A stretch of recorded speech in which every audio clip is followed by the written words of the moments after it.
The Ram 1500 Longhorn. Washed up, put the 22s back on, took off the soft topper, and yeah, give her a wash, clean up the inside. I still need to get it waxed and polished out, but that's better for now. Had to pause. Never came out for a second. But yeah, looks good with 22s, huh? The rest of the cars are still dirty. I'll explain that here in a second. CRX is dirty. She's moved over here out of the way for now. She's parked where the Ram will be parked because I got the Civic halfway up, so on the lift. And then, well, NSX is super dirty. Now let's talk about this. I haven't talked about the EK in quite a while, so let's dive into it. Okay, hopefully the camera continues to keep working. So we are going to talk about the Civic. The Civic is busted, simple as that. I was driving home from work one day and I thought I heard something kind of rattle. Couldn't tell if it was a pebble on the road or something in the car. So I assumed wrong.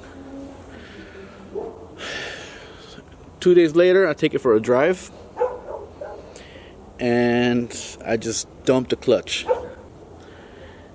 And I hear a loud bang and a lot of smoke starts coming up from under the hood. I have my neighbor in the car with me. I was trying to show off. That was a big ass fail. So anyways, get her home. I see oil everywhere. I thought it was coming out of the exhaust pipe because it looked like it just, the way it lined up, I thought it blew my motor. Fast forward to get to the garage, I learned that the intermediate shaft broke from the block.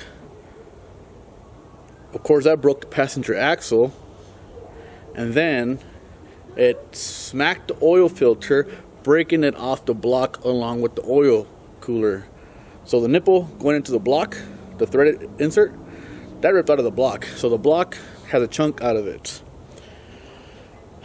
So yeah, and then yesterday I go and I find out that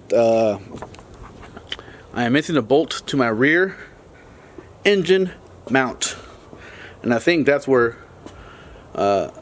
started originally. I'll show you, but there's no point. You know how a rear engine mount looks like. So I think that's where the problem started. I lost the rear engine mount. That caused a lot of movement on the engine. When I dumped the clutch, it just moved, broke my intermediate shaft, broke the oil filter, snapped the axle, and boom, we are here. So what am I gonna do? The options can be to put an aftermarket oil cooler and a longer threaded nipple on there, and hopefully that it holds. That would probably be the most budget way to do it, and it should work, especially for a track car. If it fails, it'll fail on the track. I'll be there with my truck on a trailer, so I won't be stranded. Where if it was a daily driver, I probably wouldn't consider that an option. So what I got instead is this. I have a K20 Of course, I would love a K20 but of course that would be preferred if I didn't have a K20 in the first place. The K20 has got a good head, but we're going to be using the K20 head, so it doesn't really matter. You want the K24A1. You don't want the K24A3 or no, K24A. You don't want the K24A4. You don't want the K24A8 because those you have to change out the pistons and the rods so they won't smack the valves on the K20A. So the K24A1, you don't have to do that. You just slap the head on, a few related components, and you're good.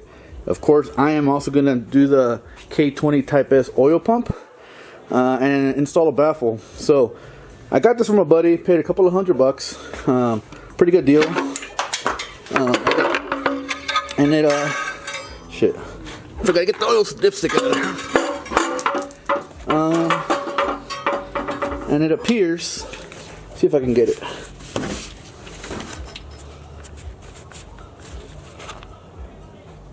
Okay, I don't want to move the engine stand, but this thing has RBC cam gear. So that's some money saved, because that's what I wanted to do too. So I'm going to rip the head off, rip the pan and oil pump off, install my K20 A2 head,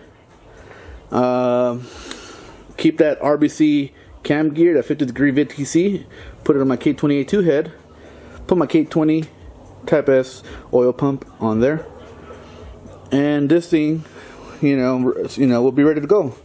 I'm probably gonna swap out to my water pump as well. Mine seems to be in better shape internally. There's less crust. So I'm hoping this thing's good. My buddy sold it to me for a good deal, a couple $100. I paid $200 for this, and you really can't beat it. I mean, an A2 would have, K24 A2 would have cost me $800, and I would have taken out the head anyways and swapped out the oil pump anyways. I would have just got a slightly higher compression ratio, no big deal. Yeah, so hopefully this thing is in good shape, because it has the VTC, and I see black right here. So this thing's been opened up, and I hope there's nothing bad with it. I guess I can say it, but that's the plan with this. So you guys are pretty much caught up on the Civic EK. I just got this 4-post lift. I'm loving it. At the moment, working on the car, having a 2-post would have been nice, but this is not something that I do very often. So I much prefer the 4-post.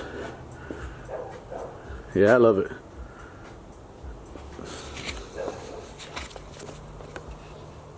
So, quick short video, nothing too deep on here. Little update. So that's the update with the EK.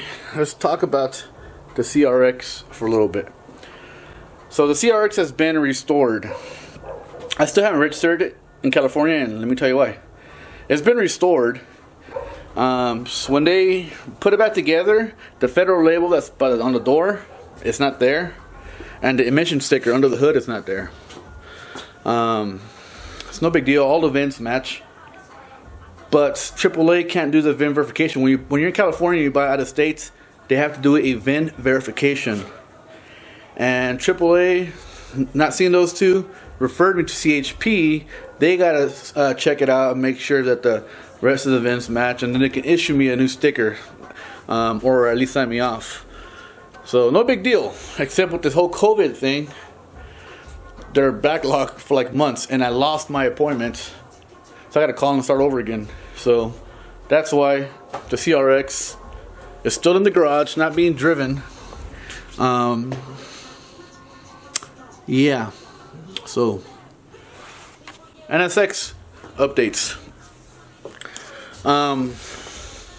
The NSX is good. Everything's good. I do got to replace an airline on the air cup system to get it operational. But the car is good. It runs great.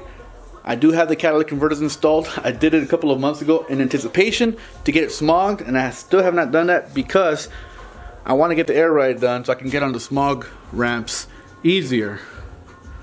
So, no big deal. Or I can just drive to a different smog place to get a smog who has friendly ramps. Well, the truck's being a truck, she just got a bath. That's it. I sold my stepdad's Chevy Trailblazer. Beautiful. It was beautiful, excellent shape. Sold it for a killer deal. So that's it. I wish I can get some better news on the Civic. I decided to take 2021 off going any track, maybe towards the end, but I want to take my time doing this fix. I want to change some more suspension stuff to PCI.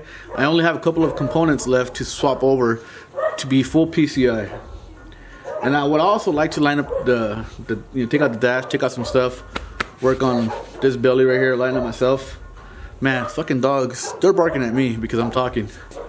Jackie, quiet. But yeah, neighbors are walking down the street looking at me all stupid. Like, what the hell is this guy over here? He's too old to be a YouTuber. I'm not a YouTuber. So yeah. Anyways, I hope you guys liked the video. Subscribe. If you guys, there's a lot of videos on doing this K24 with a K20 head mod. You can check those out. You don't have to watch mine, but hey, hit that notification bell. You can see it happening. I've never done it before, so it'll be interesting. You can relate to me in that situation when you do yours, if you're a newbie. Yeah. Thank you guys. See you guys later. Bye.